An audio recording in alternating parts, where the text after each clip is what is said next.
right, the machine I came up here for, they just sold.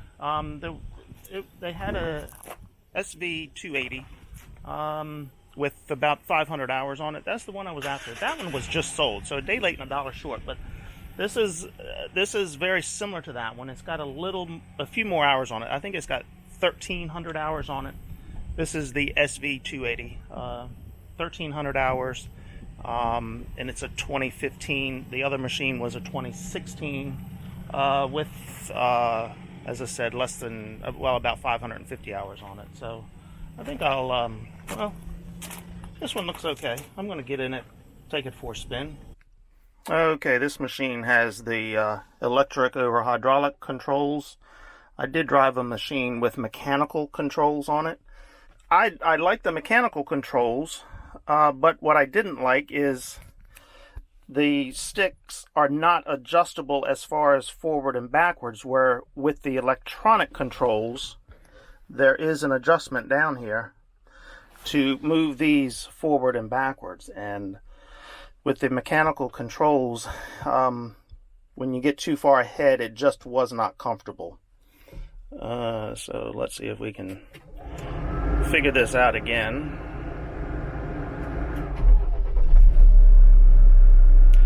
So as you see, because of the electric over hydraulic, it's got the two different patterns on here, ISO and the H pattern. I've tried them both,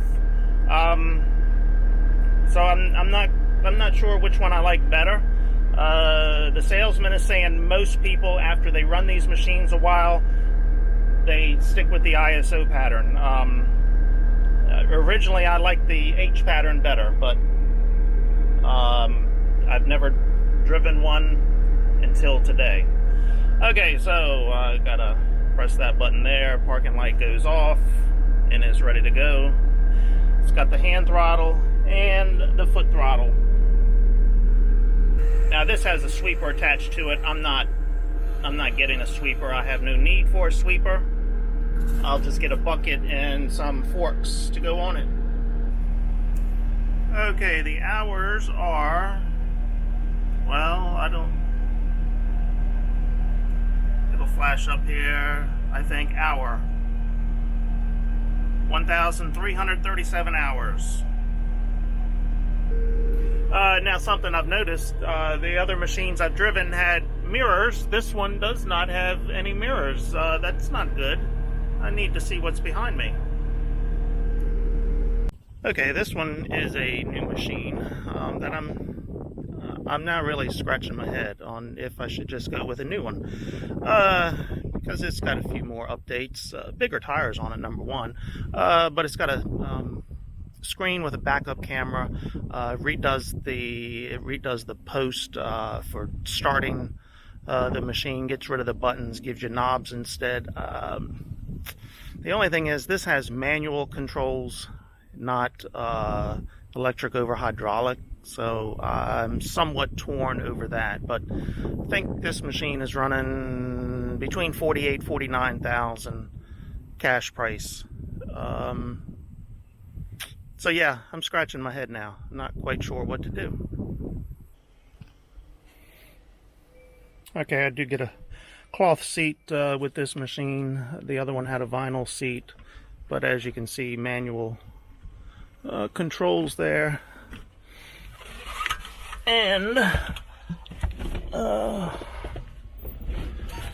a screen up there, and then it gets rid of the buttons and gives you knobs instead, and a big button here to push.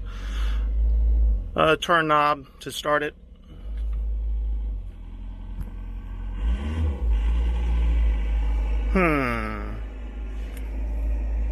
Okay, that's the one I bought.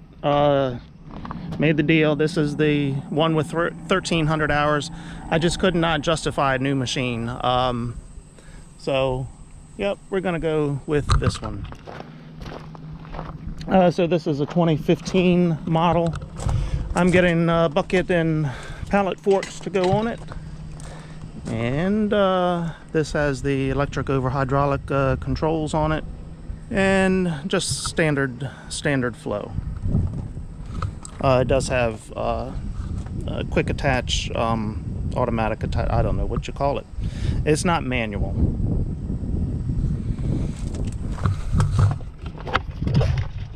They're gonna get it all cleaned up and give me a call when they've got it ready, and then I'll bring my gooseneck trailer up here and pick it up when it is done.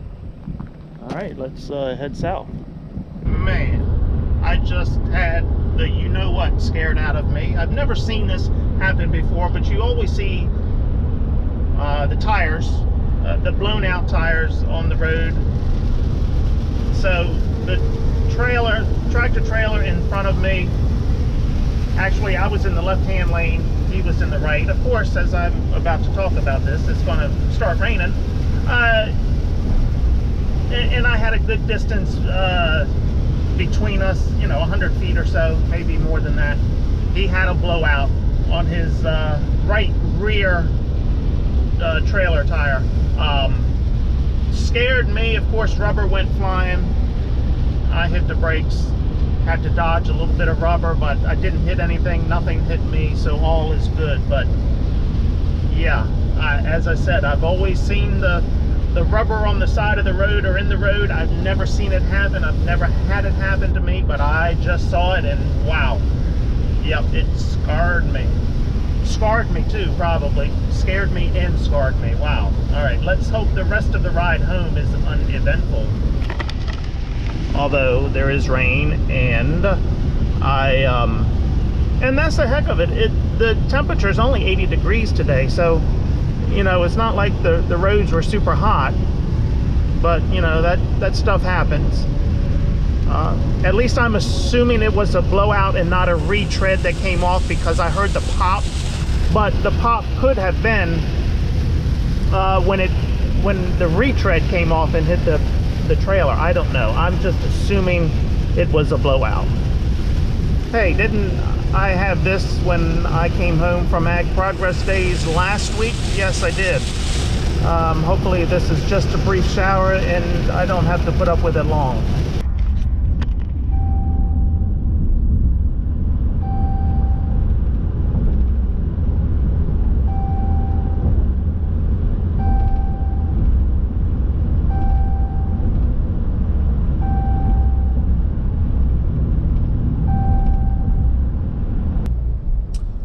Baltimore Beltway rush hour traffic. It is almost 4:30. Now I am taking a detour because you see the other side there backed up. When I got off of 83, or just before I got off of 83, the traffic sign said 3 right lanes closed on the westbound side of the Baltimore Beltway. That's the side I was headed to. And the backup was back to actually on 83. So I decided to go the eastbound side of 695 in the Baltimore Beltway. Well, I don't know if it's any better. I don't know if this is fallout traffic from the other side or not. I have not seen or heard anything about an accident here, but anyhow, I'm committed.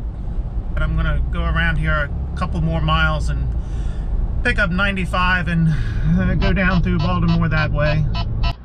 Okay, another detour. I'm gonna take 895 instead of 95. They're both about the same distance to get down to the tunnels to cross the river, but 895 will put me a little bit closer to my final destination. On the outer between the JFX and Green Spring Avenue, jammed up from prior to Delaney Valley Road. Delays on the inner go between the JFX, heading to Providence Road. All right, well, you probably didn't catch the first part of that, but my original route, apparently there was a tree in the roadway blocking the 3 right lanes, and it looks like we've got just a little bit of congestion going into the tunnels down here, but that is nothing new. There's always congestion at this time of the evening going into the tunnels. I'm about to drop into the 895 tunnel. Let me turn that radar detector off. It's just speed cameras to tell you how fast you're going.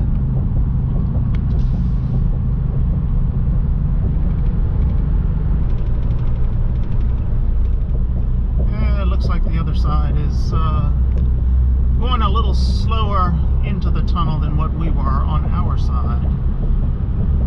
Here in Maryland, we have fired all of our toll takers, and we've gone to video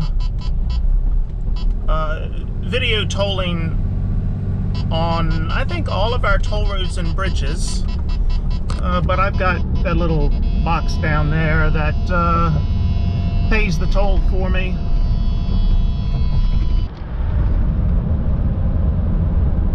Okay, I've got something going on here with this truck. See?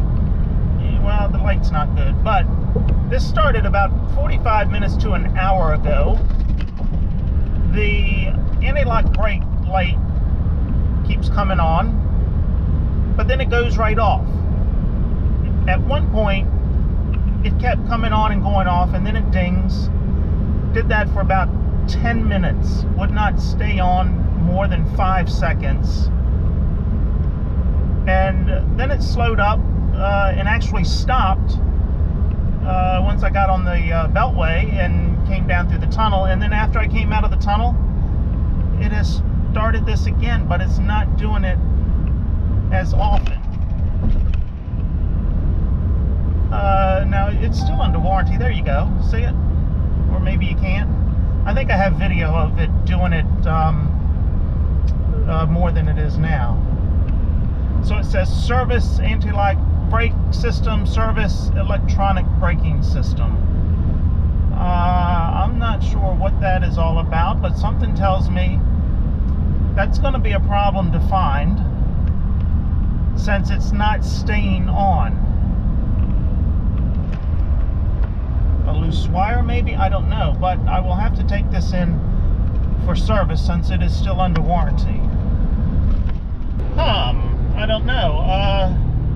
I was going to take this truck up with the gooseneck hooked to it to pick up the Skidsteer loader later this week. But if I've got an anti-lock braking issue, that may not happen. Because I know I can't get it into the dealer and get it looked at, because this is probably going to take a couple of days with them after I get the appointment. So we'll see, but hey, that's why I have 2 pick-em-up trucks, so I have options. Maybe I'll be home in time for dinner. We'll see.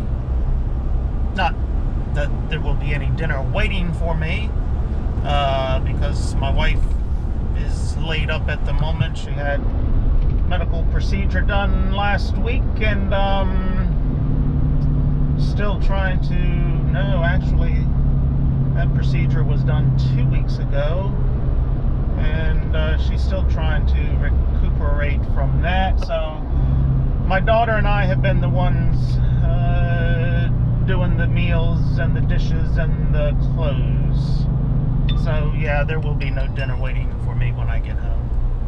I guess I can, and well, my daughter may fix something, or I can stop and get something.